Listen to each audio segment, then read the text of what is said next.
Pretty Little Liars, the book series, sometimes deals with disturbing and problematic topics. We provided a list of content warnings in the episode description.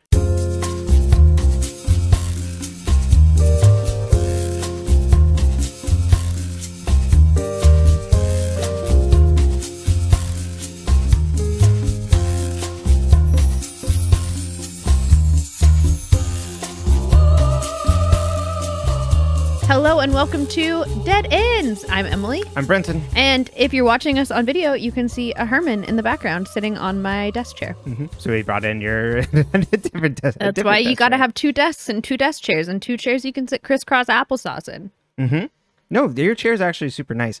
Yeah. I don't know if you can really tell from Herman because you can't see Emily's.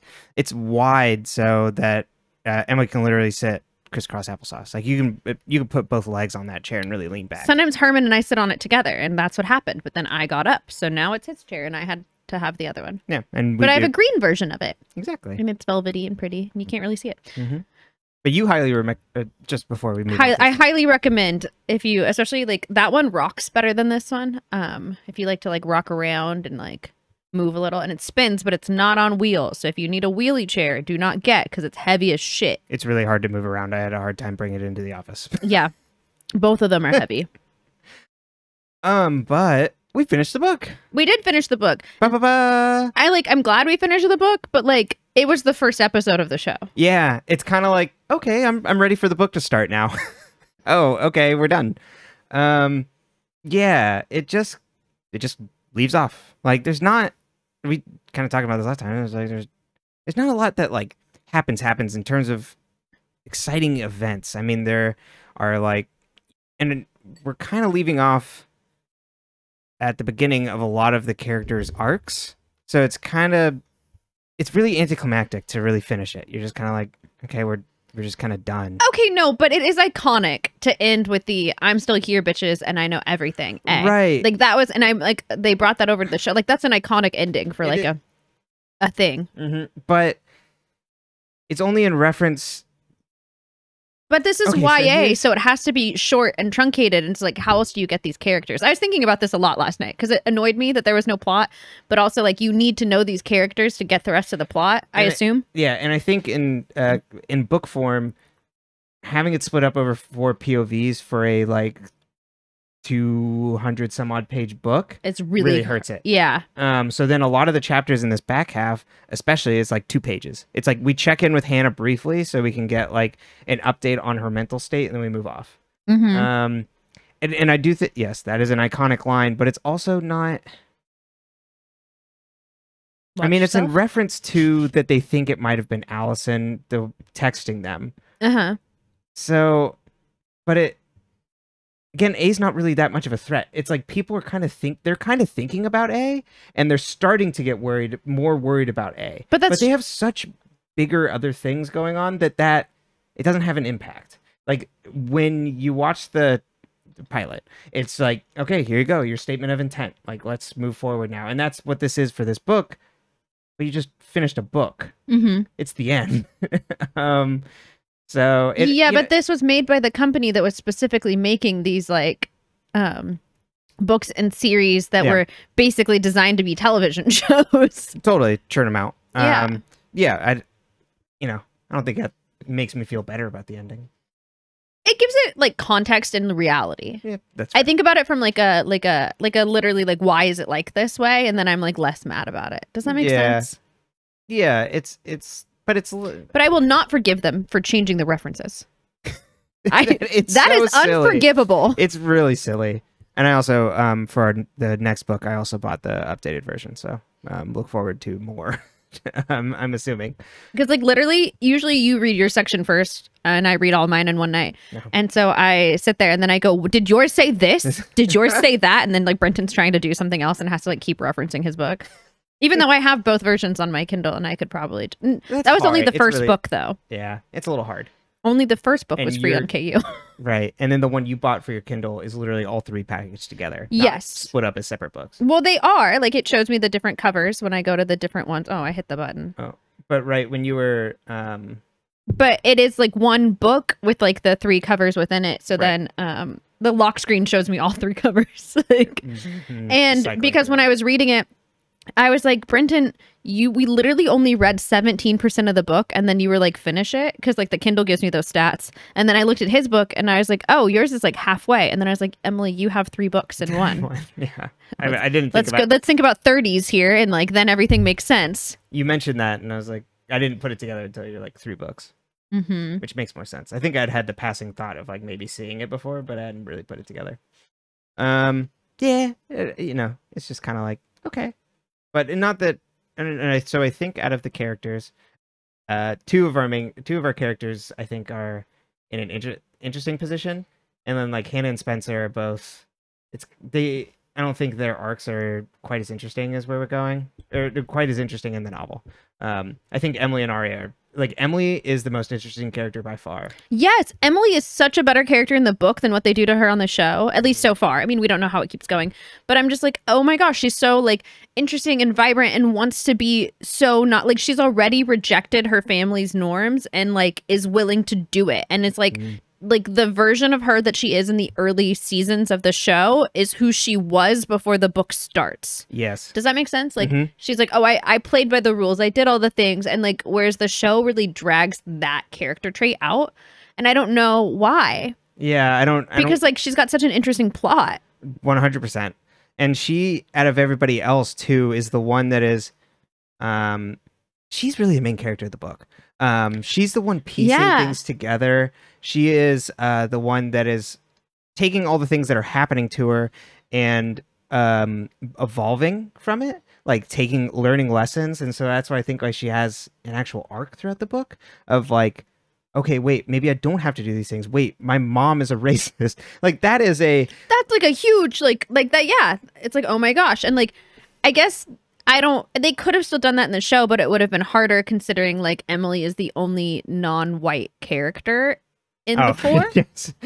So it doesn't work in the same way. Translate the same, but you could still do I don't really agree with like everything that I've been taught by my family, and maybe I want to do my own thing, and I've been so people pleasing.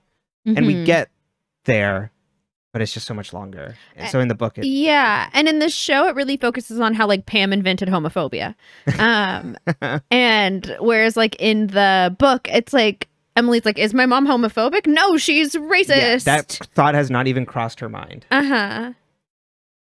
She's just worried that like her mom could tell that Maya was gay. Because then like, what does that mean for Emily if her mom can just identify these things? Right. And like, it's just something written on you, like, and that's really, I mean, it's she's worried. Realistic anxiety thought. And Emily has the most realistic reactions to things too. Like, she has like some very like textbook OCD tendencies of like if I think this, if I see these 3 things, then it means Allie's still alive. If I like those types of games, and that's very like part of that. Because I have messed up, I will be punished. Yes, and that like Allison being taken away from her was a punishment. Right. Yeah, if not her own fault. Exactly. And she knows that's not true, but she doesn't, she recognizes that she still has these thoughts. Whereas, like, I think Arya is kind of the only other one who has, like, a plot, but she doesn't have development. Does that make sense? And I think that's also reminiscent of the show. Like, Arya has plot, but she doesn't have development. Right. I mean, think about the show. Like, how far we've gotten. Yeah. What has Arya done differently this whole time? Exactly. Sometimes she dates boys her own age, not for long. Pretty much. But it just always goes back. It's like learning. She has learned to continue to fight. Yeah. And she's learned that the things that she thinks will work, like making Ezra jealous and using Noel in that way. I think Noel also is a love interest for Arya. It was fun in the show. It's way more fun in the book. Because it's like he's more interesting in the book. Like in the show, he's like a villain. Yes. And then you go like, and then at least where we're at, it was kind of like, okay, like he's not. And like, I don't feel good about that. I don't like this character. There's more to his plot that obviously we haven't gotten to because we've put a pause there. But like, I sincerely doubt any of that will be reminiscent of this, just from the way they've set him up thus far. No, he's a doofus. He is a rich kid that like he's smart though. Serious problems, right? Like, you know, of like what you would expect from a rich, you know, bro, like athlete, like a popular athlete in that way. But also, you get that he's so much more of a kid in this. Yeah. And he's got a crush. Yes. He's got a crush on Arya, and he's like not used to not being wanted. Right. And so I think that's a huge part of it. Is like I think that's like really common in teenage and then adult unhealthy relationships is like the idea of like the chase. And like Arya's like unattainable. She's also like very manic pixie dream girl coded. Yeah. And I think that's what I like the most about her character in the book, because like that was so that time. Yeah. So there is something that you pointed out last night that I do actually want. I think maybe let's get into a summary and we can get to some of those things. Okay. Because I think you brought up good points around that last night, especially of reading specific passages, and I think it relates to her character. Okay. I hope you remember where those are and what they are, because I sure as hell do not remember anything I said last night. Yeah, exactly. So I was sober. I made it sound like I was like unlike Hannah. It was 10 p.m. and I was just phew. Yeah, no, it was specifically in reference to like her and like Fitz's like pillow talk. So we'll come back around to it, but I figure I figure we might as well get into you do the summaries and I'll find that. Yeah. All right. So starting off in chapter 17. So Arya is partnered with Noel to write an existential play and having a really bad time. She's worried about who A is and if it's Allie's ghost. Fitz comes up to apologize to her for cutting her off and offers to read her note cards to grade them. She then loudly tells Noel when Fitz walks away that they should have a sex scene in their play and kisses him on the cheek to make Fitz jealous. Well, she says that the girl in the story will kiss the guy like a goose, and he said, "How does a goose kiss?" Oh, right. And then she kissed him on the cheek. I thought that was funny. It is pretty good. I was sitting there like, I wish I had been Arya in high school. Like I scared people enough, and I'm like, that's an enigma. That's a girly pop. Be like Arya. Not in some ways. Yeah. Well, yeah, be artsy like Arya. Be fun and quirky. If you are. Don't force yourself to be quirky. That was the 2007 Manic Pixie Dream Girl vibes. Emily comes home from swim practice and is stopped by her mom to talk. Turns out Emily's lies have caught up to her and her mom wants to know why she's lying. Emily says she doesn't want to swim anymore and her mom completely freaks out. She also thinks it's because of Maya's influence, and Emily realizes her mom is racist. Spencer is sore from field hockey and goes into the main house to put on Icy Hot. Ren steps into the bathroom and massages her sore legs and glutes. This is consensual. It doesn't sound consensual in my summary. They're interrupted by Ren calling... well, as consensual as it can be with a minor and an adult. Yeah, well, at least like... as I wrote it in that sentence there, it sounds like Ren just comes in and immediately starts doing it. There's a conversation. They're interrupted by Melissa calling for Ren on the house phone. Emily's parents send her off to Noel's party with Ben. She's grounded, but they think that compulsory heterosexuality will straighten this out. He acts like a dickhead and starts drinking a lot when they arrive. Emily is reunited with Arya briefly, and Arya asks her cryptic questions about Allison's disappearance.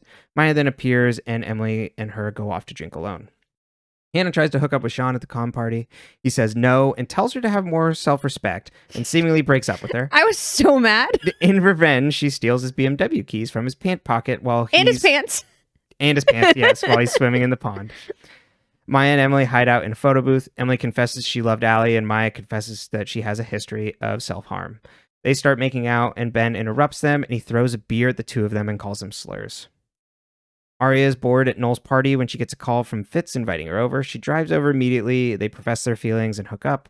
While she's laying on the bed, she gets emails from A with the subject parent-teacher conference, knowing about what she's doing with Fitz, and asking what her mom would do if she knew Arya was keeping her dad's secret. Spencer's studying when Ren decides now is a good time to be a felon, and he shows up. She shows him around in the barn, and they hook up.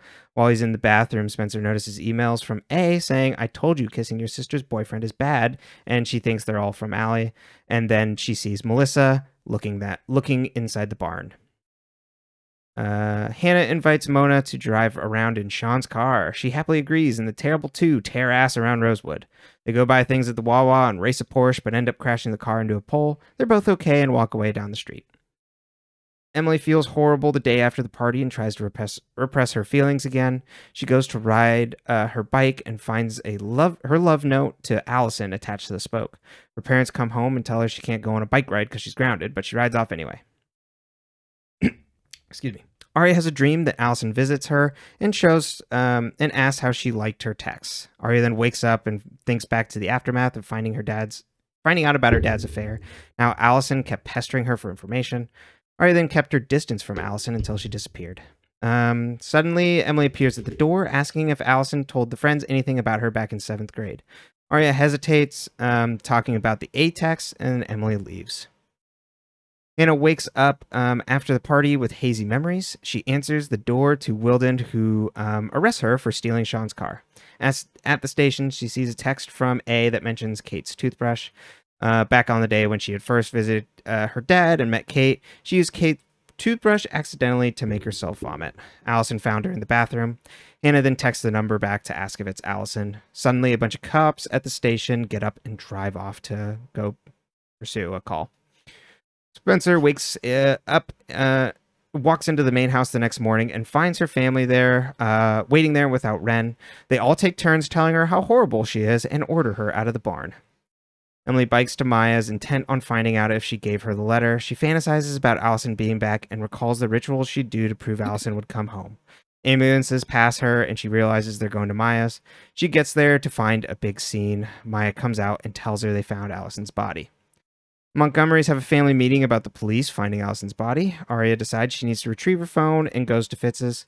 He's upset because he saw the emails from A and somehow doesn't know how phones work, so he thinks she sent them. They get in a fight and she runs off and he throws a book at her. Spencer's family fails to comfort Spencer when she finds out about Allison's body. She had wandered over to the crime scene and just kind of collapsed there, and a stranger covered her with a blanket. As she sits in her room, she hears stones hitting her window and finds Ren in her yard. They reunite and promise to see each other again, even though she doesn't have his number, and he's like, I'll call you. After he leaves, she sees Andrew drive up and leave a note in her mailbox. Turns out Andrew was the one that covered her with the blanket. Hannah sits alone at home, watching the news and feeling lonely without any parents or friends. She hears a noise in the kitchen and finds her mom and Wilden hooking up. Emily attends Allison's funeral and is reunited with her old friends by Mrs. De Laurentiis. They all start to open up and realizes they're all receiving weird messages. As the service starts, Emily feels just happy to be around her friends again. As the friends walk out of the church, they see Jenna and Toby, who they're surprised came back. They're full siblings in this. I think that's important to note. Mm-hmm. Well, yeah. We don't know enough about them yet. We don't. Spencer is stopped by a cop who says he'd like to talk to her about Allison since they're reopening the case. All the friends then receive the same text from A that says, I'm still here, bitches, and I know everything. End of book. Okay. End of the book. End of the book. Did you want to go to that section about Arya and Ezra, or did you have a different order? We can continue to talk about, we can just kind of start with Arya. Okay. I think with what you were mentioning of the, I'm not like other girls, has also simultaneously, it has made her desirable to Noel, who's like, wow, there's this cool. She's so cool and worldly. Right. Flirtatiously talks down to her by calling her Finland. But it's that was like a thing, that's definitely, I mean, you read it in every romance book, boys still do it. You think of Gilmore Girls Ace, like what Logan does. Right. Yeah. I'm not saying it's not a ding against him. It's just this is that's his nickname for her. That's his little flirty flirt. But she's, because of, how she is, and it's just I'm doing my own thing, is simultaneously oh, he's kind of interesting as just another high school boy. Yeah. Is completely not interested in him, which then makes it's the instinct of her being different from everyone is what then essentially has her pursue an older guy, right? Yeah. More worldly. She understands things more. He's more like the other Iceland guys, which we don't know if are older or not, right? But yes. And her parents are different than the book and the show in the sense that like they're so ungrounded hippy dippy vibes. Yeah, they're left to fend on their own. They don't know what to do with them. Yeah, one, they treat them like adults, and they always have. So it's like when Arya sees the news, and it's like Allison's body or whatever, and Mike asks the question about like if it was decomposed or whatever, and they're like, "Don't ask that in front of your sister." And Arya's like, "No, was it?" And then the dad offers her a Xanax. Like you're like, "Oh, that's not out of character for this family." No. Like Arya doesn't think twice about that. No. And Mike's not. Like, "I want one," you know. Right. So exactly. You get a really good glimpse of like how Mike behaves and how Arya behaves. And how they parent them slightly differently. Yeah. And how parent them in the loosest stretch of the term, because like they treat Arya like an adult, and we don't know how long they have. We know at least since she was in Finland. Yeah. Iceland. Iceland, yeah, sorry. Yeah. I'm Noel now. I was gonna say. God. Yeah. So I think that's part of the thing. I also think she's looking for this, she wants someone she can get something from. Like in terms of like intelligence or like not status necessarily, because that's not what's important to her, but like her version of status, which is like an understanding of the world or something unique or different. Right. And Noel just represents everything that Rosewood is. Exactly. And that's everything she does not want. Whereas like Ezra represents like a grown-up relationship. And like that, like especially when you're like that age, it's like that idea of like, I just want to like feel grown up, and like I've treated by like an adult by my parents, so I am a grown-up. And I think that's what's different about her than the other girls that like makes it harder for her. Yeah. But she is a little girl.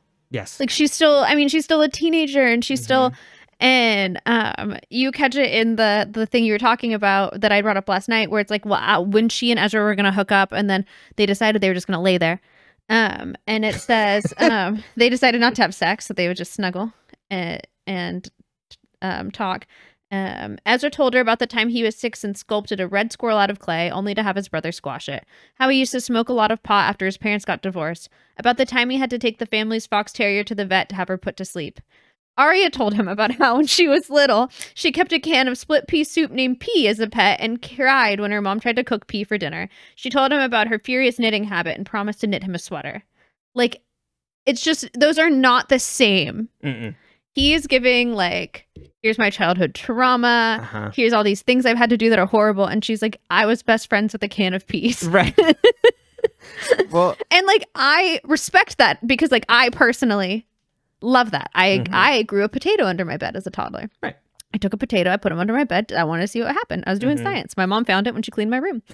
It's not my fault I was left unattended. Who wasn't watching me? How did I get the potato? These questions and more not answered. Yeah. Not checking under the bed, obviously. Where did I get the potato from?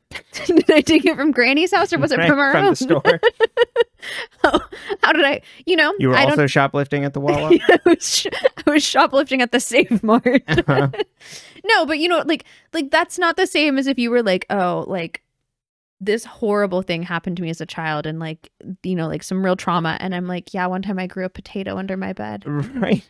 Yeah, it shows that she is like she doesn't have, she's young and doesn't understand how to be vulnerable yet, because it's the type of vulnerability that you have as a kid where you're like, oh, I did this weird thing. Isn't that so cringy? That she doesn't have the words yet to be like, not to say emotionally vulnerable. Exactly. Because not to say that like she doesn't have to immediately come out the gate and be like, I have really conflicted feelings over having to keep this secret from my father. But at the very least, just being like, I was brought back from Iceland where I like was flourished. Thrived. Yeah. And now I'm stuck back here, and that sucked. Yeah. And I don't have anybody to go to other than you now, potentially. All my friends and I are distant now, and like it's really hard because, and she also, speaking of like that emotional vulnerability, before she leaves to go see Ezra, when Noel Khan's brother, Eric, I don't remember, who was hooking up with Mona, he's like, weren't you friends with the dead girl or the missing girl or whatever it is? And she was like, no, I don't know what you're talking about. And I was like, okay, Arya is feeling in box. Which is funny because she is like that artsy, like feeling character in the show. And so it's like, it's fun to kind of like play with it in this way where it's like, she respects feelings as a concept. She thinks that like absurdist and like that kind of stuff is really fun, but like, don't ask her about her own. No, Absolutely not. She will not be participating in that. Exactly. She can't get there. She is out of everybody is repressing different ways in different modes. She is actively talking about stuffing feelings down. And memories. And I always kind of like enjoy a character like that who's like self-aware, because it gives you as the reader, like, it makes you less, they're annoying in their own way, but it makes you less annoyed than when you're like, this character is just literally dense about themselves. Yeah, totally. Like, she's very well aware that like she is traumatized. And I do wonder, as the books go on, will she be well aware that the way she was parented was also not as problematic as Spencer's, but like its own version of problems. But what does she have to compare it to right now? Yeah, nothing. And she has no one that... No one at the same... Yeah. Her friends are all removed. You know, that'll probably change at the end. Or, sorry, in the next book, slowly. But, yeah, she doesn't have any... She doesn't have anybody she thinks of as a peer. Exactly. And that's also, like, putting her at a remove. So that's why she's at Noel's party, sitting alone in a photo booth. Because she's like, okay, I'm here for one reason... Because I was hoping that that Fitz would arrive here, and me going with Noel would make him jealous, and it does. But like when she's actually there doing things, she's like, "Well, fuck this! I don't want to actually hang out with Noel." Yeah. I think that's a really good point. Yeah, and then with Noel, I think especially at the party too, because he's being the life of the party, right? He's like, but he keeps coming back to her. That's what I was gonna say. So he's like, oh, I would have felt so special. Right. Like, you think about like a normal teenage girl, but if you like them. But otherwise it's so annoying. It's such a bother, because you're like, oh God, they're putting all these feelings on me that I don't want anything to do with them. But when he instigates going and running out, we're gonna go skinny dipping. You know, they go all run in, and then afterwards he does that thing where it's like, you know, a young person had a crush at a party.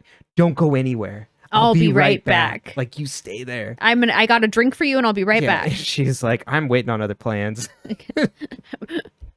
I got a getaway car. Exactly. I also think another thing about like her emotional distance is like before Allie disappeared or died, depending on what happened. We'll find out. Yeah, I'm curious about that. I am too. Well, I think I know. Yeah, I think I do too. But anyway, she was already distancing herself from Allie because of the secret about her dad, which I think is different once again than the show, and the idea that like the secrets bring us closer. It's like the secrets were tearing them apart, because they even talk about, I don't remember whose section it was, talks about how weird it got towards the end of their friendship. Maybe Hannah? I think it's Emily. Oh. Who's like, see if I when we used to all like have fun before 7th grade. It might be Emily. And then after the Jenna thing, and then there became all these secrets, and then it became like no one, like every time someone said something, someone else shushed them. Oh, you might be right that it's Hannah, actually. I think you're right, because I'm remembering those now. But and I just thought that was like a really interesting like catch and takeaway. And so it's like, oh, like we were close, but we're not, because like how could we be if everyone's got these different secrets with Allison and no one has them with each other? Yeah. Because I do think there's something to be said for like shared information does make you close, but secrets in that way and the way Allie used them does not, because like it was, we're not telling the others. It wasn't, we're keeping this in our group. Does that make sense? No, completely. Because and that's emblematic when they get to talking about A. Like, there's so much there that they don't want to reveal to one another. And obviously there's distance now. But they never developed that like closeness of being able to share things and feeling safe. It was never safe. They could never be vulnerable with each other. Right. And so then that's why it doesn't annoy me in this. Like, there's the fits and starts. I think it works well of like, Emily shows up at Arya's and being like, okay, wait, I can't do this. I just impulse got myself here. And I think that's so teenage too. Like, specifically so like, you know, when you do something, like when Emily bikes away from her parents and she's just like, whatever, I'm going, like, there's something so empowering in that rebellious moment when it, like, when you're like, when that feels right. When we talk about Emily, I'll have more to say on that too. I will say, like, Arya never really gets that, because she's like, I'm leaving, I'm taking the car, and her parents are like, have fun. Right, exactly, because she has nothing to rebel against. She has no rules to push against, so she's finding like literally the most dangerous person in a sense, like, cause, like an adult that she can find, and that's like her form of she's got no way to rebel. No. And I think that's interesting. Yeah, that because she has no limits, she like is putting herself in that much more like risk. And it's not that she's pushing her limits. You know what I mean? Like she's not. This is just how she wants to live her life. Yeah, and she feels entitled to get to live it that way. Yep. Because of the experiences she's had and the way her life has been. And then that's why, you know, like in the class with Noel, she's like, I have to immediately make Fitz jealous. Yeah, I think that it empowers her character a little bit more too. It does. And I like that.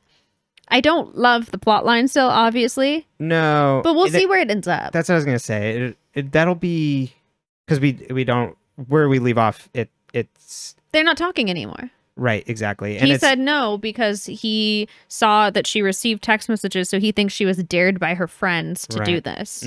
Yeah, because we don't know where it goes. Yeah, we can't really land on it yet. But I think it seems like it's heading in a decent direction of that Arya is, that she thinks this is like the thing that she wants to do, she needs to do. She like with this older guy, and not understanding the risks involved because she's young. And she thinks of herself as an adult, which is our big complaint with the original or the show. It is fun too to kind of compare because you have her who's treated like a fully fledged adult. You have Emily who's like controlled to the point where she can't even pick which sport she wants to play.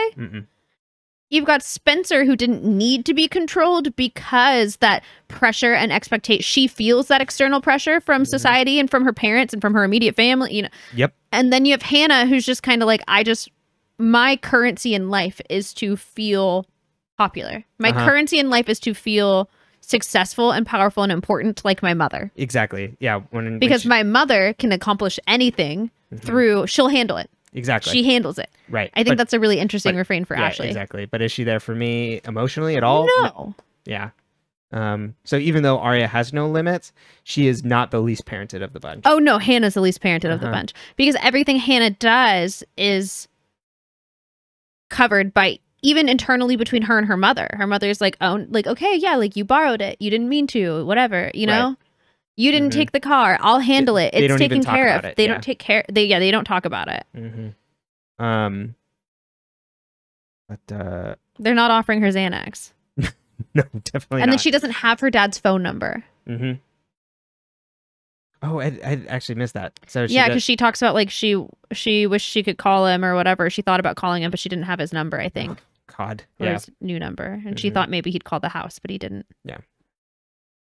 Oof. Yeah. It's sad. It's very sad. Is there anything else for Arya? I'm trying to think. I don't really think so. Yeah, I think we got Arya, we got Noel. Yeah. Yeah. And like I said, Noel is just kind of like big kind of doofus puppy dog. So it's like there's stuff in there you're just kind of like, okay, you're just an idiot. Yeah. But he's a teenage boy. But he really likes her. And they're so dumb. Very much so. Yeah, like I had in one of my notes I joked where he's like talking about like it is in that first chapter where he's just like, yeah, like, we drove the car into the lake. It's just like, yeah, because you like have infinite money, it sounds like. Yeah, and you're dumb. Totally. But this is only semi-related to Arya before we go on to a different character. The Mona is not really in this, but it is interesting where she kind of everywhere. Right. When she shows up, I was like, this is almost like Cheshire Cat. With Arya in the woods, and she's just like sitting there with Eric, and it's just like, oh, she's so high, like, and Mona being like, oh, like, no likes you. Isn't that interesting? Yeah, and Mona's just being like stoned the whole time as like the concept and cover. We assume. Also blonde. Oh yeah, they're all blonde except for like Hannah and Arya. Yeah. But every person I get a description of, it's like ding ding. But I was like, oh, this is cool. I really like that scene. Calling out of like her, like just kind of like this like weird being in the woods, like taunting her. And we'll see where that goes. Yeah. Well, and then getting in the car with Hannah, but then just basically like she wasn't seen. She was wearing the hat. I know, that's fucking good. Isn't that good? Like, the security cameras and only caught the back of her head. Because she was wearing the hat. So because we know things, we're like, oh, that's so strategic. Exactly. And so it's fun, the type of thing to look back on too. Of like, oh, was that planted originally? Like that's good. And it's like, oh, right, she's like in the car, she's instigating too, of being but like, she's in the drive. passenger seat. Exactly. So, pushing Hannah and all that. Yeah. And it's interesting too, like Hannah, when Mona is gone on a golf tournament, that Hannah doesn't have any other friends. So maybe that's a good person to move over to. She's like, yeah, the one thing that sucks about being friends with Mona is like you don't have any other friends. Yeah, like we're the queens of the school, and we have burnt every single bridge getting there. It seems like, or we have never like opened up to you wouldn't else. deign to reach down to someone else because you're so much higher and more important and prettier and hotter and yada yada. And I think that's kind of like Hannah's like, I don't like my pedestal. I climbed up here and I hate it. Yeah, exactly. I'm now trapped. Yeah. And looking down on everything, but with no one to talk to. Exactly. I thought that I needed to achieve all these things. I needed to hit milestones, but I didn't need to actually open up and be with people. Throughout the whole book, Hannah's whole thing is like, would Allie be proud of me? I hope I like to think Allie would have been proud of me. I like to think she would have been impressed by my size 2 jeans and whatever. Yeah, and then when she's like spinning about thinking that A is Allie, she's like, well, I thought like this would like go differently.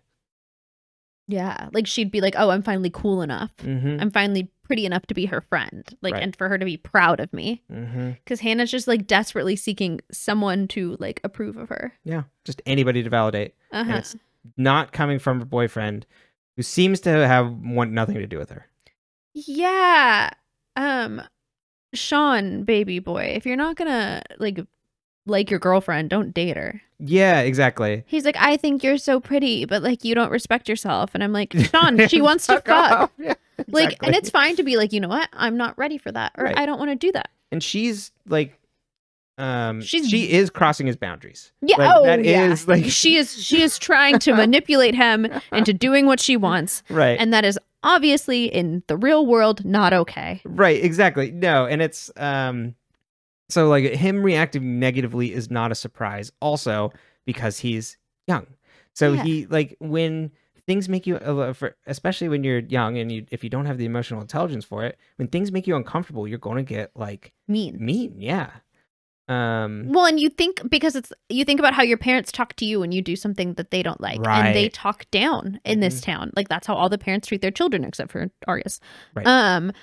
And it's this idea that so Arya just doesn't talk to you. Arya doesn't have conversations. No. She has events. Yeah. Most of them happen in her head. Pretty much. But I think that if you're raised in a when my parents are upset with me, they speak to me like I'm less than them. When you're upset with your partner, you speak to them like they're less than you. And especially for the men, and you can say this about basically all of them except for Noel in this whole thing. And Ren, but Ren is not quite... Boy howdy, that's we'll unpack that later. But even like the way the other dads speak, well, and by that I just mean I guess Spencer's. Yeah. And Hannah's when we get the flashbacks of him calling her Piggy or whatever. Yeah, he thinks that it's okay. He thinks that it's a cute thing. So like because he's bullying his daughter. Yeah, but he calls her. It's like, oh, is Daddy's little piggy? Like, yeah.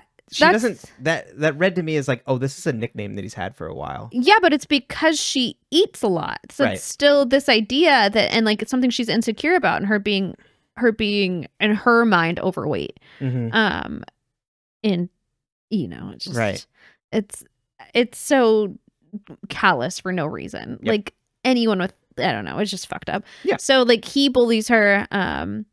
Sean is like, oh, you're perfect, like on the outside, but like you're rotten on the inside. Yeah, exactly. It can't be like Hannah. It can't be compassionate of like, Hannah, I can tell that you feel really bad about yourself.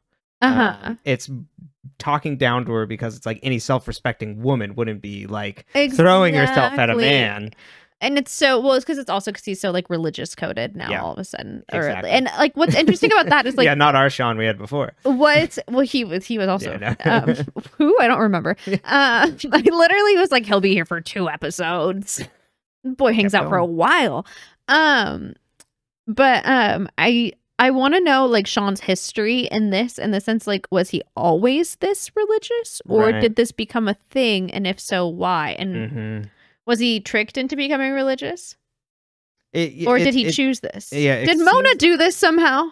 Exactly. Everything that happens, I'm like, did Mona do this? It seems like he really made this decision on his own. Go get him, boy. But like, maybe date someone then that has a similar viewpoint as you when it comes to things like that. Right. And but it also seems like he doesn't like her. Yeah. So there is she's like that don't part, you love me? And he's like, I don't know. And I'm like, where he like is probably doing the young thing of like where he can't really make up his mind to make a decision. And she's pretty and popular. You're not going to break up with the popular girl at school. So until he's forced into a corner, almost literally, that's when he makes a move. So otherwise he just makes her feel awful because like, why doesn't he talk to me? Why doesn't he want to do things? Because he can't be like, hey, I love you. Like, let's or like, this is my firm boundary. We can make out, but we're not like you. I'm not ready to do that. But he can't have that conversation. And would she respect it if he did? And so, I mean, he does like tell her like, I don't want to do that. But he also like, when she just tries to like make out with him, he stops her. So it's like, is it because he knows it snowballs, or is it because he doesn't want to kiss her? Which it does. Yeah. Do you know what I mean? Yeah. And yeah, she so when she reacts by taking his BMW, we all cheer. Oh yeah, girl boss. It's drunk driving is bad. This is 100%. Fiction, so it's different because she's not going to hurt anybody. That's real. Yeah. Drunk driving is bad. Underage drinking and driving is very bad. Don't drive under the influence is basically the summary of that. Exactly, because it's not going to end good. No. But what you can in the context of this. Exactly. Right. Concept of the story. Stories are not real. These are not real people. No. So like, if it does make you uncomfortable, like I completely understand. But like when you also like are understanding what that represents is like the teen rebellion, the getting one up on person that has made you feel awful and taking back your power, you cheer. And it's like that convertible like feeling like you're in the fancy car and you're going fast and you're invincible. You're invincible and you're young and you're stupid. And you're like going around town and you're doing whatever you want. Like you're completely free. Like even when they crash and they walk away, they're like laughing and it's like that embrace leaving the bottle friends. Of Kettle One in the car. Yeah. It's great.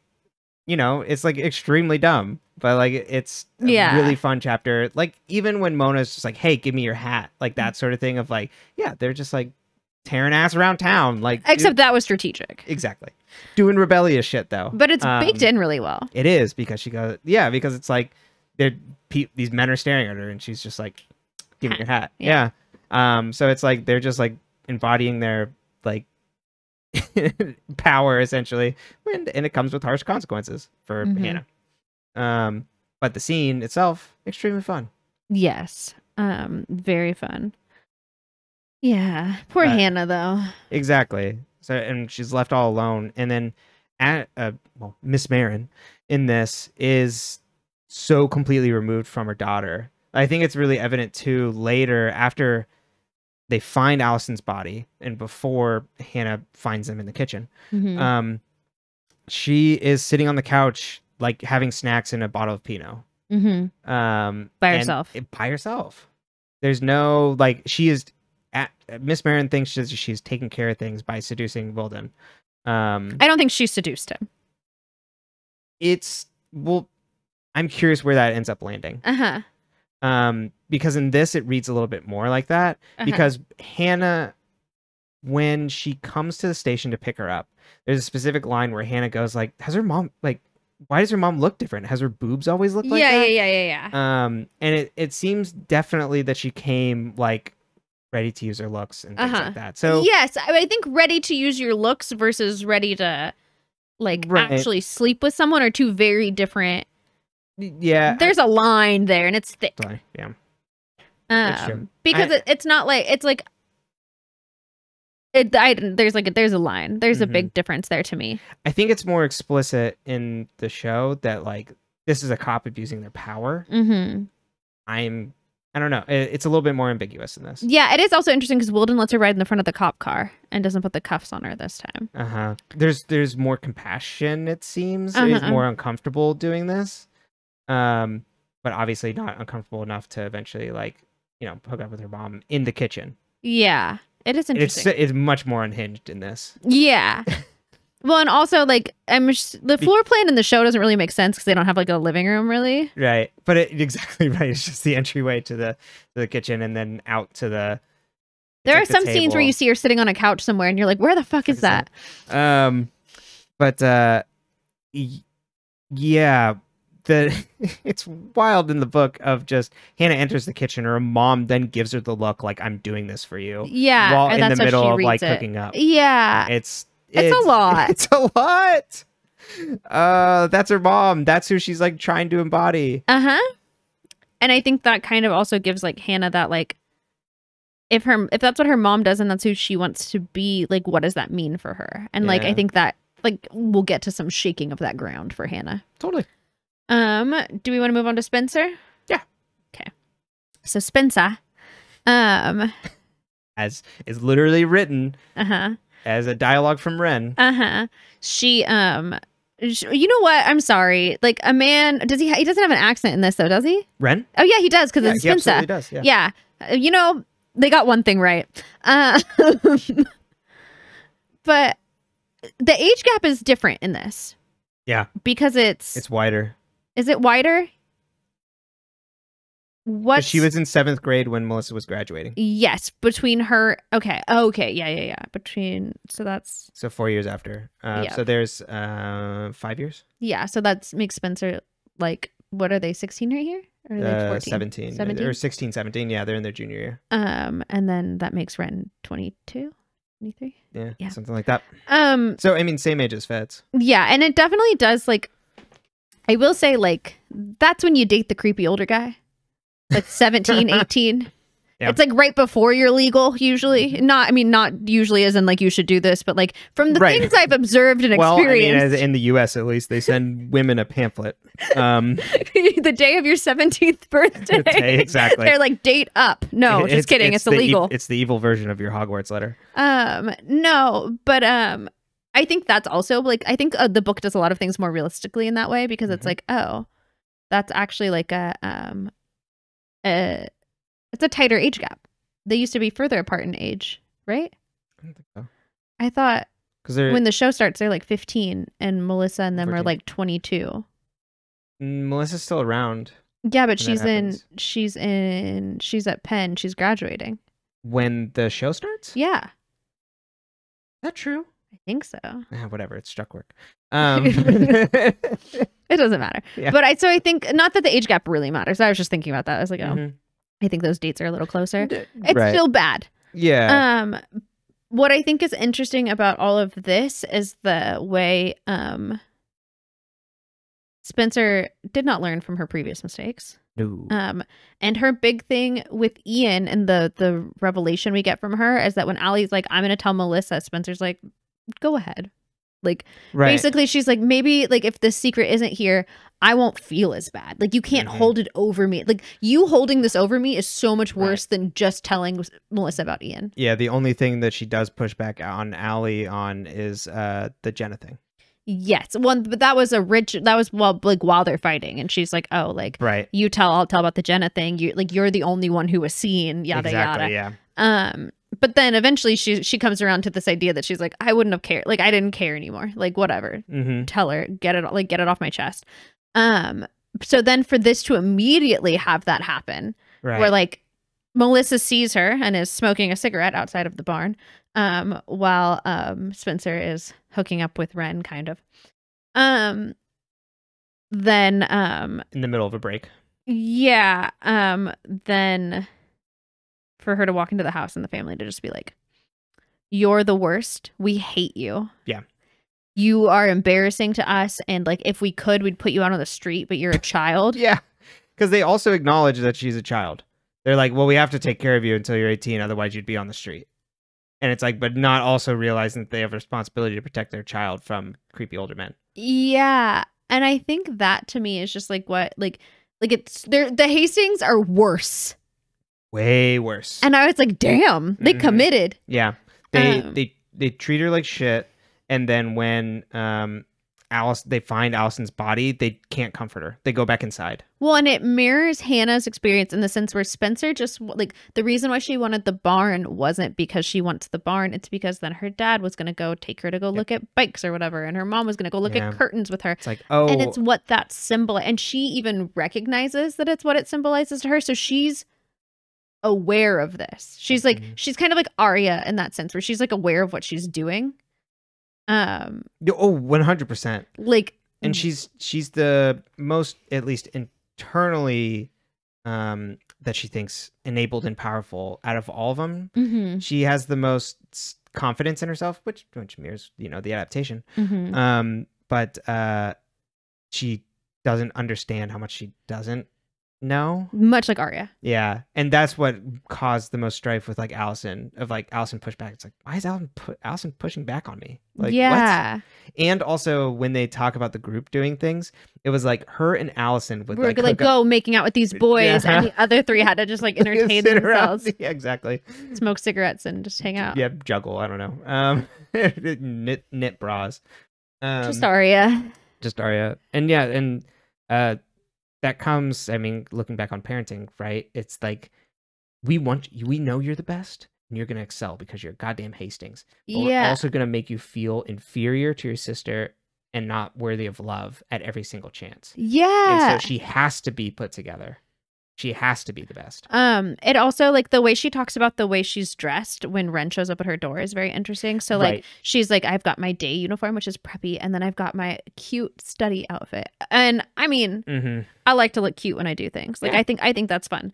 But the idea that she, much like Arya, knew that this older man would come, like she kind of assumed like she could lure him in. Yeah. And so she dressed and prepared and behaved accordingly.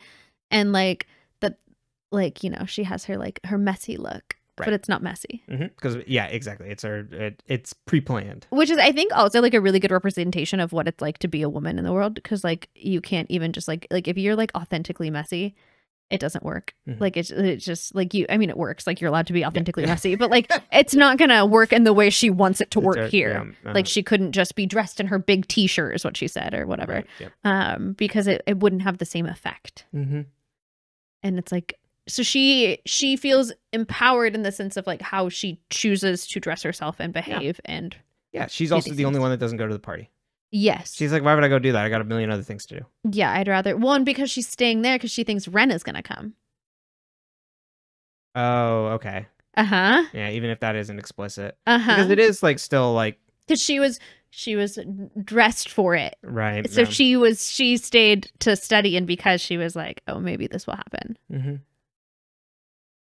It's like she doesn't want to say that to herself. Right, exactly. She's like, no, I have a million other things to do. It's not just because of this guy. Well, and I mean, like, it's like, oh, well, that's just an added bonus that he stopped by. And I think that same confidence, but also the way her family treats her, makes her then feel entitled to have good things happen to her, even if it's at the expense of other people. Like, she's like, well, yeah, like that sucks, but if I get one over on my sister, like, that's a good thing. Yes. Well, because without really understanding that even if there wasn't a weird age gap, it's still wrong to like, want this like tryst to happen. Yeah, it's wrong to want to steal your older sister's boyfriend. And the full blame is still on Ren. Oh, but I'm just talking about the feelings mixed up in there. Yeah. Her motivations are wrong. Yeah. But his behaviors are the issue. Absolutely, because it is unhinged. They live in the fucking house, like they live in the same house together, and he's doing all this shit. And unhinged. Like one night, like they've known each other for long. like no time at all. Yeah. What's gonna happen when you're together? Yeah. It's wild. Well, and I think it also shows that like Spencer gives off the, I think, long-term illusion, but makes her decisions in the short term. She like, you know, it looks like she plays chess, but she's playing checkers. Like it's not the same. Not at all. And she's she's forced to live this life one way, so this is the way she rebels. Yeah, it's the way she pushes back against it. Yep. But I do think it's funny that even though she puts on this very unapproachable like persona, all the friends don't think of her that way.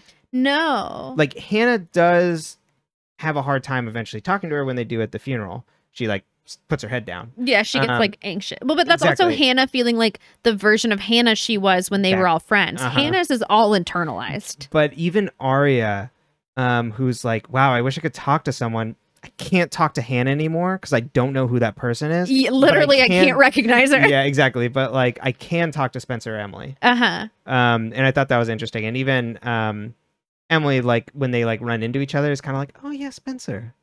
I think it's also because Spencer was competitive with Allison. Yeah. Does that mean she'll be competitive with Hannah as the new queen bee? Whereas like Arya is not competitive with anyone. Emily doesn't want to be competitive anymore. Yeah. But Hannah only wants to be popular. She doesn't care about the other shit. She would bring them all too. She's just, because of the way she, well, at least with Hannah, like it seems in this, because of her relationship with Mona and her friendship there, she thinks that's the way to get popular, being mean, also like falling on. We don't get as much of an image of Allison as being much of a bully to other people. No, not yet. But at least that seems to come from Mona. But it seems like if Hannah was like, oh, it could be popular and nice to people, yeah, I'd do that too. She just would. But I think what's interesting about this book too, it seems to, and we'll see where it goes. It seems to have moved the like red flags of like inappropriate relationship is instead on like Spencer and Ren, of like, okay, he has crossed a big line, but he is very like nice. Yeah, he's nice to her. Yeah, and he's like, got an accent. And he's the only one other than Andrew. So at least that's like the one saving grace for this is so it doesn't completely bug me too, but it hasn't completely sunk it for me. Is because he is this like very nice guy. Like, oh, he's a doctor and like they get along, and he's the one that like treats her well. He's the only one that sees that she's like worth something. And you go like, okay, I don't like that. That's not great. But then you also have the book pointing out that like this person that Spencer despises is also someone that could actually like maybe if she was like could open up a little bit would actually like be her friend. Exactly. Because he covers her with the blanket. He drives by and leaves a note. Shock, yeah, and she's just like, oh, weirdo Andrew. Exactly, this fucking guy I'm always competing with. She can't see outside the competition, which is a very like, you know, young high school thing. It's just like this motherfucker. Well, it goes back to the Arya and Noel thing. It's because she doesn't like him. Yeah. It's cute when a guy does something and you like them, it's cute. When a guy does something and you don't like them, it's often creepy. Yes. And but like it's, you know. Yeah. But in Spencer's case, she can't see past the rivalry of like, this is another guy I have to compete with. Yeah. She's like, oh, I have to like fight with him. So it's a little different than in the Noel case where it's just like, this guy is annoying and, you know, is making fart sounds with like putting his arm in his armpit. But at least with Andrew, she's just like, okay, I understand he's smart, but like I'm smarter. Like, he tries to. I like when Spencer if he's I'm good to go. I like where Spencer has convinced herself of that, and she's just like, ha, Andrew. What an idiot! Thinks he can get what me. What a dumbass. So it'll be interesting to see where that goes. But yeah, Emily. Do we do Emily? Okay. Yeah. The best part of this book. Yes. I think, like I mentioned, Spencer, Hannah kind of get short shrift where we're kind of like left in the lurch on like where we're there. My butt fell asleep. Maybe we should take back what we said about the chairs. Can we pause really quick? All right, we're back. So Emily. Let's talk about Emily. Okay. She doesn't like her boyfriend. No. And to be fair, I don't either. He is an absolute asshole. You know? I have nothing positive to say. No. About Ben. Right. Which, again, very young guy thing to do of like just be absolutely passive aggressive with an emphasis on aggressive, like at the party, and just like, I'm just gonna drink to excess and just whatever. I'm not gonna acknowledge this, and then it's gonna come out because I'm gonna get drunk, and get mad at you, and then also at the funeral, she waves at him, and he's just looks at her with disdain, like. And once again, you get a snippet of Emily's Catholicism because she goes, forgiveness in a church. Like, why aren't you forgiving in a church? Right, exactly. Yeah, she looks religious. It's like, don't you understand where we're at? And I like that it comes out like, God damn it, just forgive me. Yeah. Which I mean, like, you know, is it cool to cheat on your boyfriend regardless of the gender of the person you're cheating on with? No, it's not cool. You should not cheat on your boyfriend. Mm-hmm. Is your boyfriend a dud and should you break up with him? Yeah. Yes, you should. And then you should go make out with Maya again. Exactly. And I think it's also so interesting, her parents, you know, so much more removed. Mm-hmm. We don't get the kindness of Wayne. Just a Mr. Fields that just comes in and is just like, we're sending you off with your boyfriend, which is the most backward ass thinking of like what you could do. It's like, we want to take you away from the bad influence, quote unquote, of like another like girl your age. And send you off with your boyfriend that we trust and who does the sport that you do that we want you to do. Which really is probably the most. They're literally sending her off with the most dangerous person in her current life. Because yeah, and maybe he'll talk. Exactly. They're like, well, only in the eyes of the Lord and compulsory heterosexuality will you come back to your senses. Yes. Yeah. The whole. It's just but it is an absolute great moment where she goes, my mom's a racist. Yeah, they make it explicit. Like, I was like kind of shocked because like I feel like we were still like a little bit in our we don't talk about race era as a nation around this time, and it is, and it's good that the book is pointing it out of like, yeah, when they're talking in coded language, they're talking about that they don't want to like to be associated with a black person. Well, and that Emily's immediately like, I'm pretty sure her mom's a nurse practitioner and her brother's like an all-star track athlete. Right. You know, like, you're like, oh no. I think they're like kind of put together. They're like a good family. Yeah. What is the specific language? I think she uses cultural. Yeah, that there's like cultural differences. Yeah, cultural differences. That's what it is. Yeah, it's just dumb. I mean, you know, it's an accurate representation, but like the Fields thinking is obviously ignorant as hell. Yeah. So you've got like, I think it's funny because you have Hannah's mom, ceiling fan mother. You've got Arya's parents who are like, be an adult. You've got Spencer's parents who are like, you have to be perfect and also we hate you. And then you have to earn our love. Emily's parents that are like, we love you and you're wrong. Mm-hmm. And it's sort of we know best for you. We know best for you. You're wrong. How dare you not want to do swimming? Mm-hmm. Where that is the one. That's the thing that throws her completely off. Like her mom won't even like speak to her. Yeah, her mom like just saw a ghost. And it's just like, I can't believe what I'm hearing. Like the room is spinning. Go up to your room and your father's going to talk to you. Yeah, like, they can't understand. Because they've imprinted onto their child to do a specific thing. You have to live a certain way. We have to do a certain thing. And it's also from the lack mindset because they don't have the fancy house. They don't have the fancy house and they don't have the money. So then they judge the people that do. Whereas obviously be the Maya's family has money because they bought Allison's house. And we assume Allison came from money. Because actually we know because we talk when they talk about playing in Mrs. De Laurentiis' closet and all her... like black Dior. Yeah, black Dior, like all her Dior cocktail dresses that they used to play in. And like, you know, you don't own a million Dior dresses. And right. I mean, you just get it off the rack at a Kohl's or Marshall's. Oh my God. I got this at the Walmart. Exactly. No, but yeah, so I think that's what's really like fun and interesting about that. I think the racism stemming from the poor white people, and it seems like they're comfortable. Yeah, they are absolutely like they don't. It is the difference between the people pulling in millions and the people pulling in close to $1 million. Well, and also, or the difference between people who can afford to help their kids with college and the people who can send their kids wherever they want. Like there's a huge difference there between like, we can give you like $10,000 and like help you versus the people that are like, here, do you want to go to Oxford? Sure. If you can get in, go ahead. Because the fields I don't know if Oxford actually charges because it's in the UK, but you know what I meant. Like, it doesn't matter.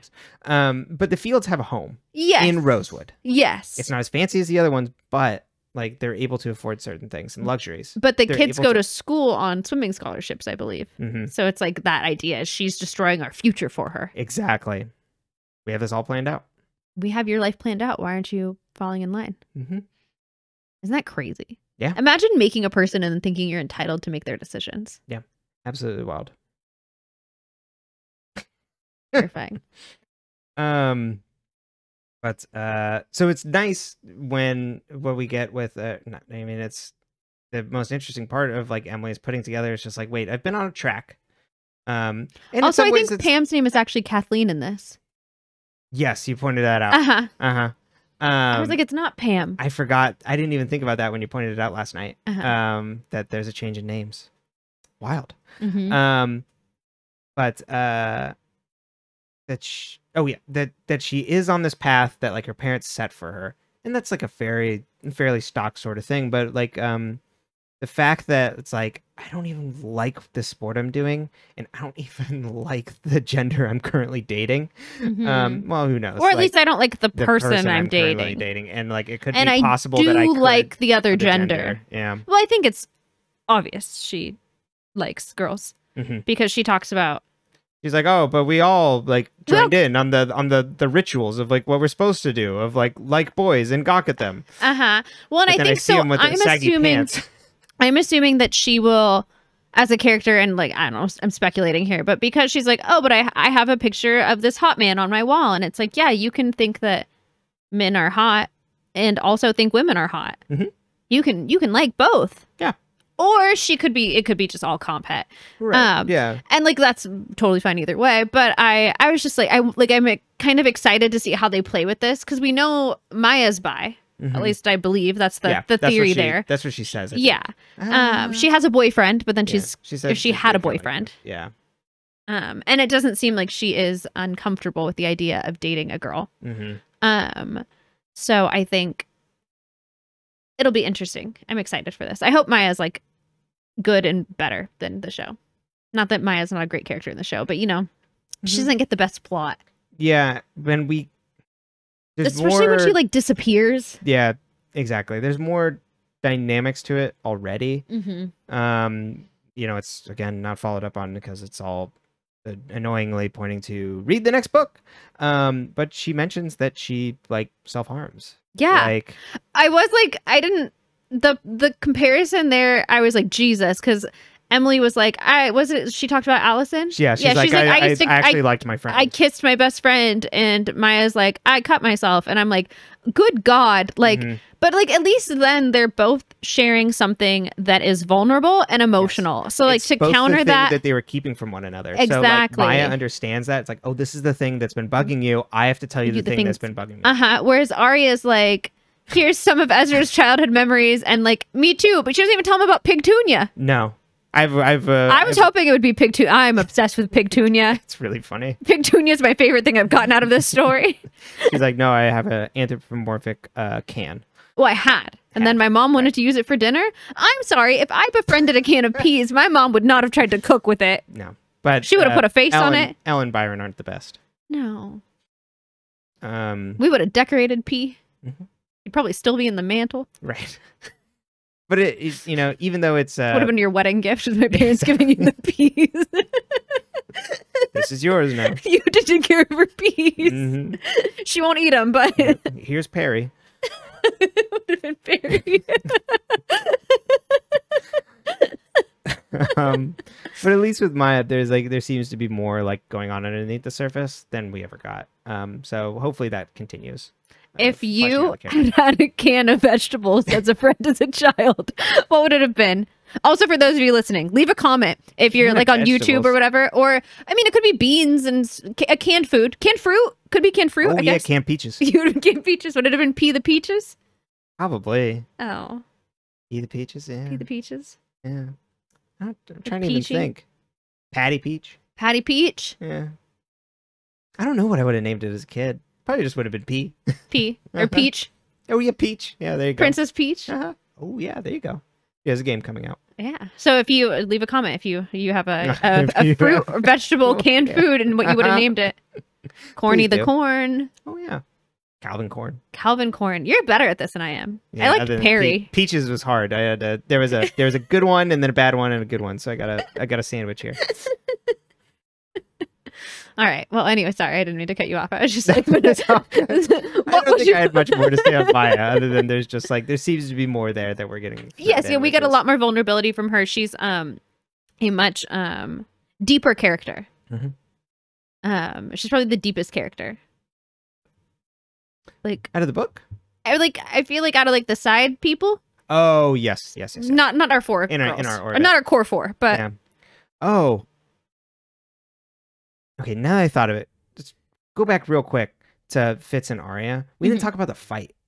Yeah, he threw a book at her. He throws a book. He covers her mouth. And she bites him until he bleeds. Yeah, I was like, that's fantastic. That's my girl.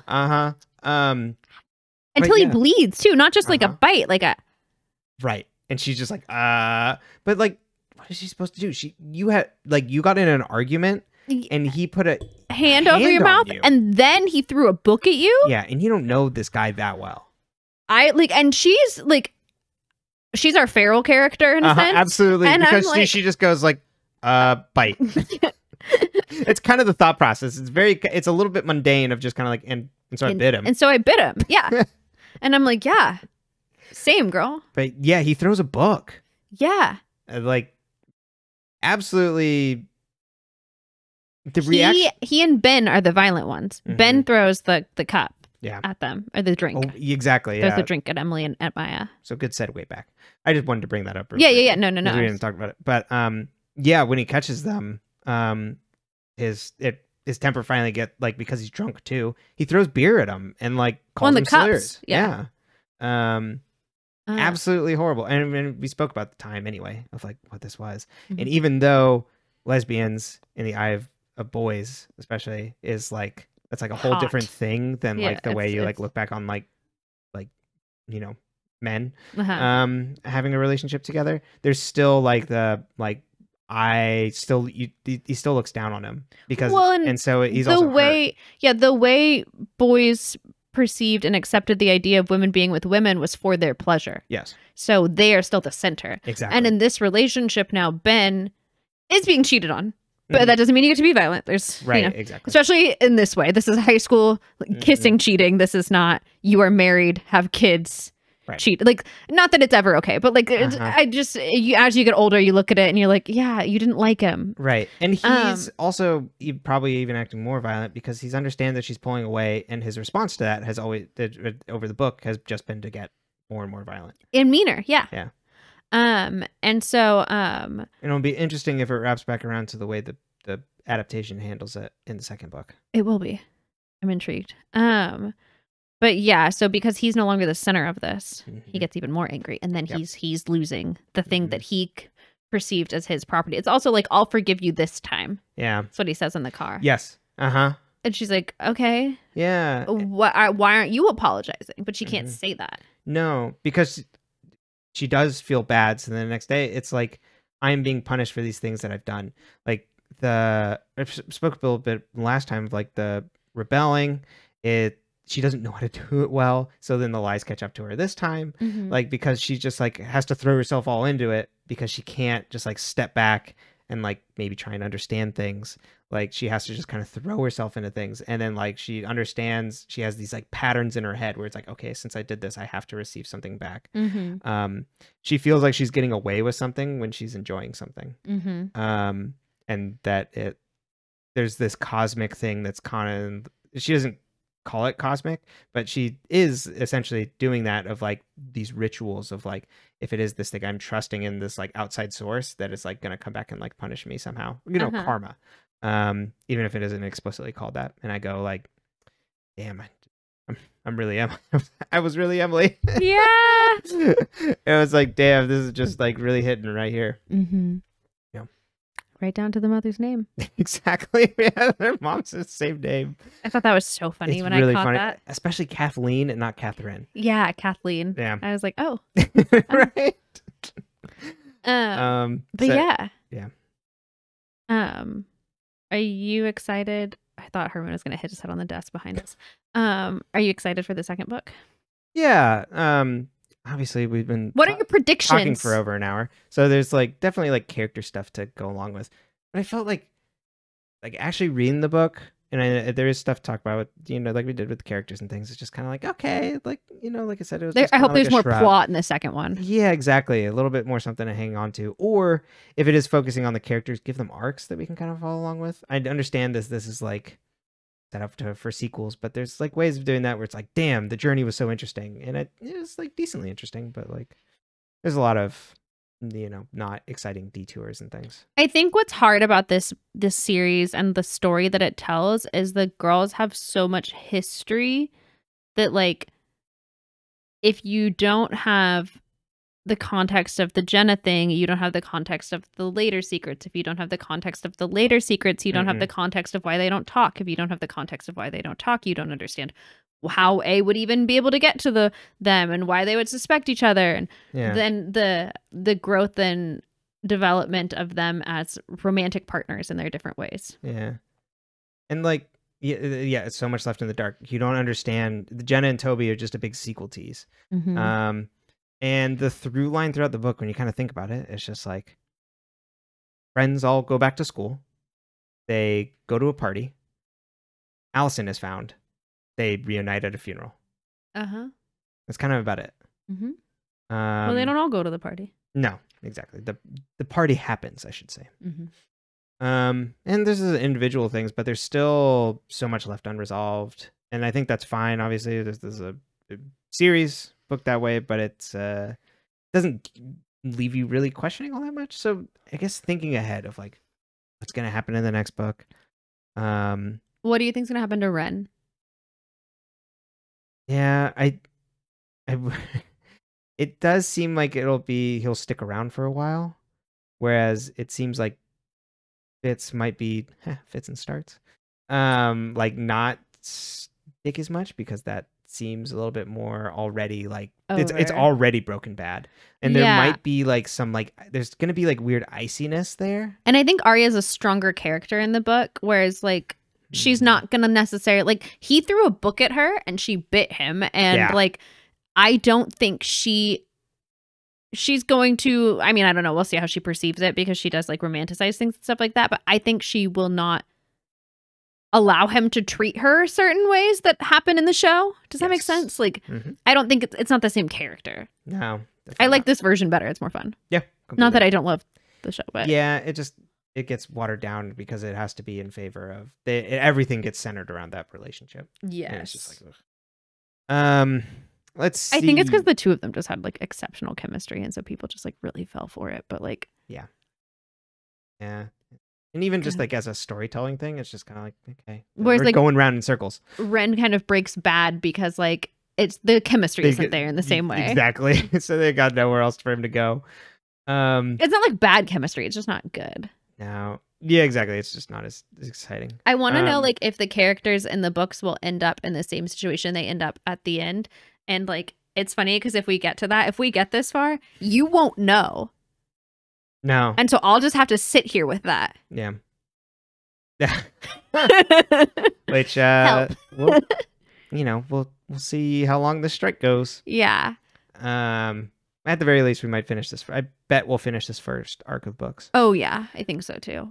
But I like the things that I'm thinking of are like how it ends. Yeah.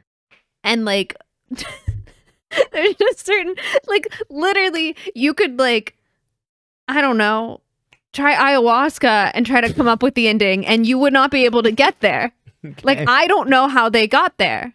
For some of the characters. And then others, you're like, that makes sense. Like, cool.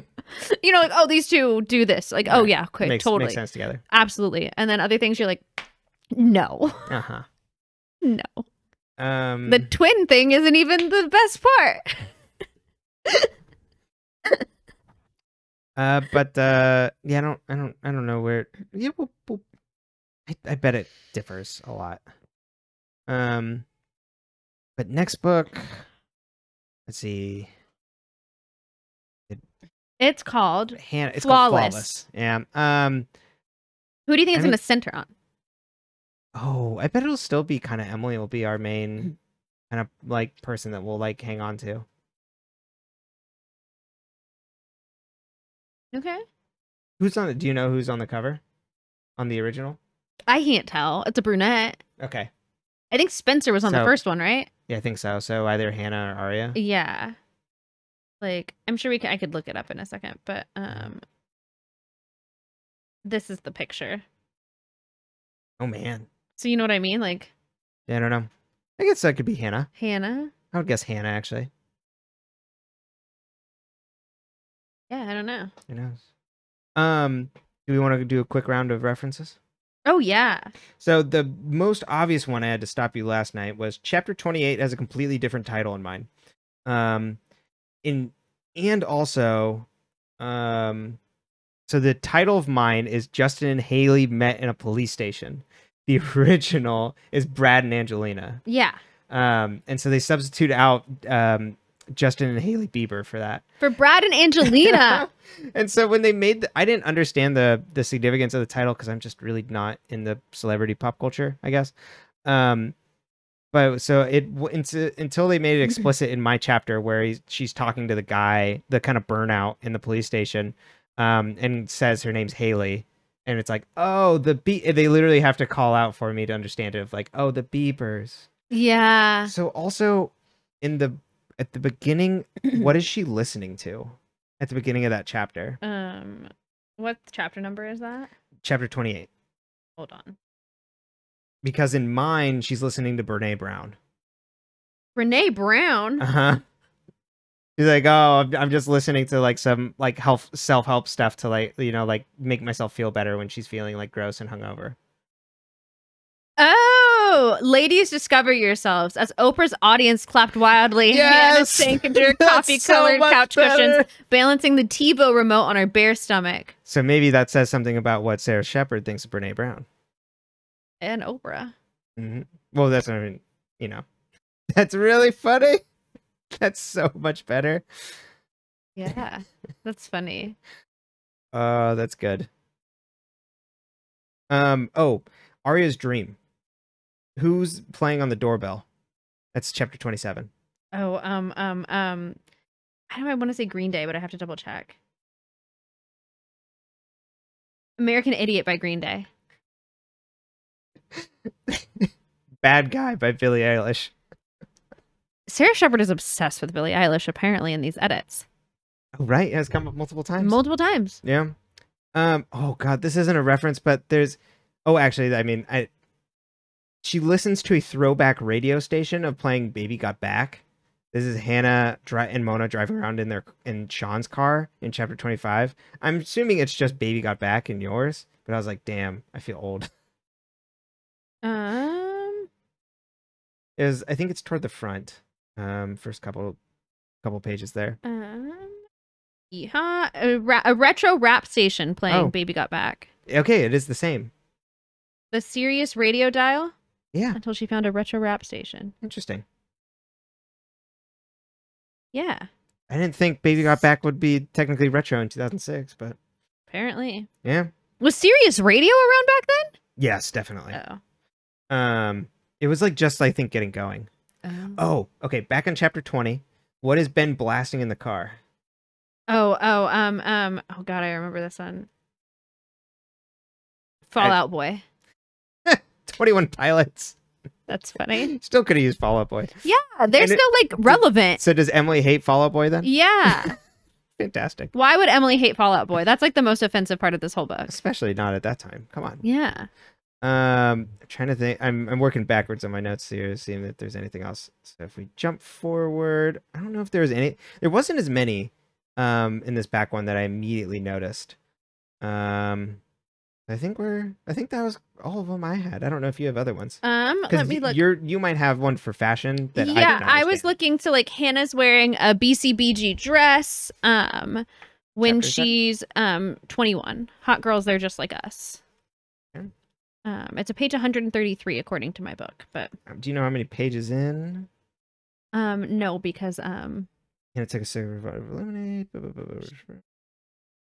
she has a BCBG dress and Yes. okay, cool, and Louboutins, which I feel like she'd have Louboutins because like that doesn't. Yeah, same sandals. Ben is wearing a simple black sleeveless shirt. Oh no, sorry, not Ben. Maya's wearing a simple black sleeveless shirt and an army green cargo skirt. That stays the same. Oh, perfect.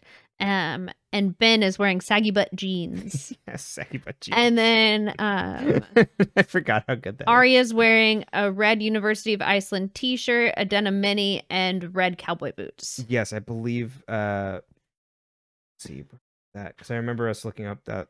I remember you mentioning that and looking that up last night. Mm-hmm. The other thing is Hannah has a Moschino bag, which was, it's still like a designer brand that I would think people would still use. I think that is the same. Yeah. I just don't see as much about it, but that doesn't mean that it's not as popular. Arya was wearing the same thing. Cool. But she's wearing John Fluvog. Yeah, that's the same. Cool. That was it. Those are the only ones I got. Yeah, they didn't really change as much, I don't think, in the back half. No, they really didn't. Which, I mean, kind of makes sense because it's not as referencey. Yeah. Well. Yeah. All right, let's get reading for next time. Yeah. So, we're going to be doing a half of the book. So, we'll be reading chapters 1 through 18. So, stop at 19. There's 37 chapters, so I don't know, roughly about half. A little under, but in terms of page count, seemed about half there. There we go. Well. Oh wait, let's what are the taglines on the books? Pretty Little Liars. Never trust a pretty girl with an ugly secret. What's yours? I think there is one on the. Oh, beauty is only skin deep. I was like, baby, I saw it on the cover. That's why I brought it up. Oh no, he's too old. Forgot my readers. 31, and we got to take him out to pasture. Spencer stole her sister's boyfriend. Arya's broken-hearted. I don't like that. Over her English teacher. Emily's getting a little too close to a former enemy. Hannah's obsession with looking flawless is making her sick. The most horrible secret yet is so scandalous. The truth will ruin them forever. Yeah. Yeah. Look forward to that. Exciting. Yeah, and more reference changes maybe. Oh, I'm sure. Well, when we're not here. No, we're mostly only here now. Yeah. No, I'm a liar. Yeah, we. If you are interested, I'm a pretty little liar. That's right. Thank you. My pretty little liar. Thank you. Once you've all done bobbing. Ew. It's almost our first wedding anniversary. I know. Happy anniversary to us. Happy anniversary. Wish us happy anniversary in the comments. Actually, by the time this comes out, it'll be over. Yeah. It'll already have happened. Mm-hmm. Well, the courthouse anniversary. That's right. It's a legal anniversary. We have two, so everybody should get ready for our public one. Our public anniversary. That's what I always call it.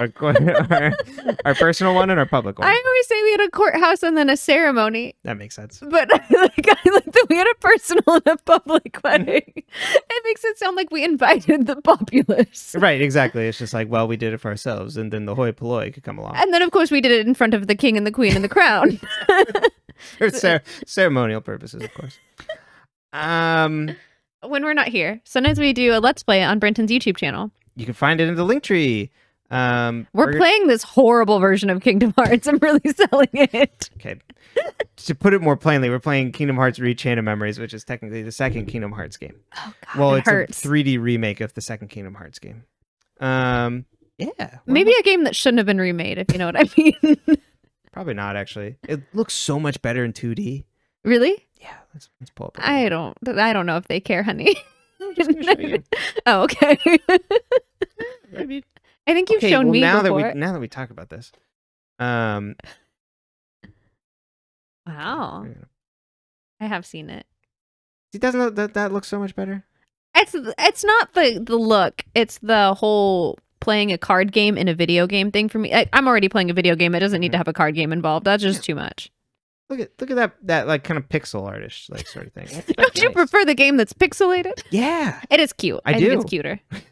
You jest, and I say yes, I do. It is cuter. Also, it's on a 2D plane. That's so much better, like in 3D. Okay, but you can. But we also actually playing the 3D game. Later. we play games on there.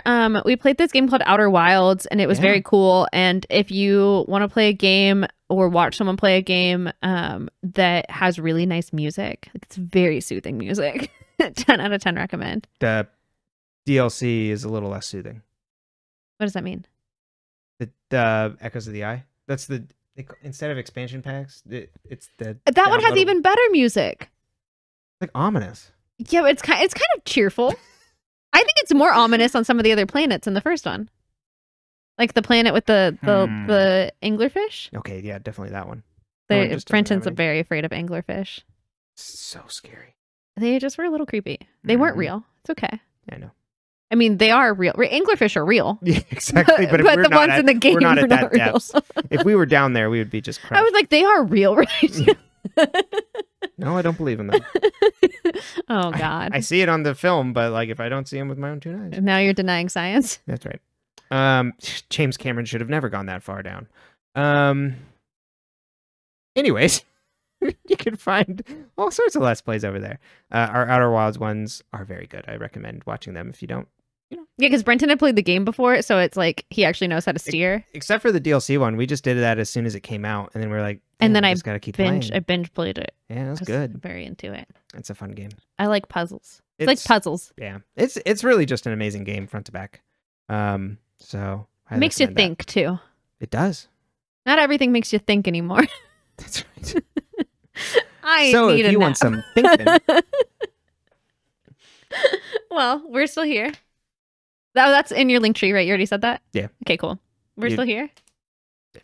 You got it. You know, I figured you were going to end it. We're still here. Get used to it. And we're still here. Sorry, set me up again.